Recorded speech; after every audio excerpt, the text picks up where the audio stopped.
What's up, everyone? I'm Jeff Brown, and this is another episode of The Wooden Master. But before we get started, go ahead and press that like button and hit the subscribe button for more content just like this, which I'm uploading all the time. Today's episode is going to be about big versus small. What I mean big versus small is your biggest weapon or big weapon against their small target. That could be your big leg versus their small knee, like so. Or it could be your big arm backed up by your body against their small elbow to create force. This same concept can also be applied to the instep of a person's foot. You can kick because your leg is a lot stronger than the knee, and your leg is a lot stronger than this part of the foot, the metatarsals. Your arm backed up by your body is stronger than the elbow. So it gives you an advantage in a fight. This concept can be very useful in a street fight.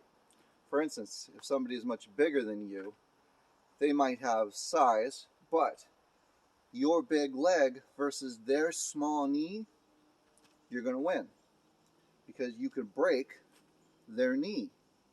Now, I wouldn't recommend doing this to a friend or even in the ring if you're a professional fighter, but out in the real world, this can be very effective. Your big elbow backed by your body can break a wrist grasp if someone has got a hold of you. And if they're strong and they won't let go, you can lever your elbow against their wrist and you can break that grasp. So big versus small again. Also works the same with the hands. You say your big hand versus their fingers. These three fingers specifically. You can pull someone's hand off of you easily by controlling and getting hold of those three fingers. So it makes escapes easier. Big versus small. Big versus small or small. Okay? Big versus small. They got a hold of you, they won't let you go. Lever out. This could also be used possibly in a street fight, life or death situation. If somebody is threatening you or your family's life, the throat is a small target. Big fist versus the small target. The solar plexus is a small target, and it doesn't take a lot of force to do relatively large amounts of damage.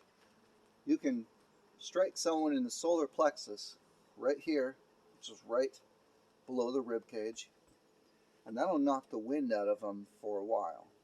Now this might give you an advantage. They might not even let go of you, but imagine if you were to big versus small against their solar plexus, knock the wind out of them, and then break their hold. Big versus small. Always think big versus small. Your big hand versus their small fingers. Your big leg versus their small knee, or even their hip. Their hips are small, and if you push somebody like this, they're going to fold. So your big leg versus their small hip. Well, that's it for today's video. Keep it in mind, it could help you down the road. Leave a comment in the comment section below. Tell me what you thought. Hope you enjoyed today's tip from the Wooden Master, helping you stay in the fight.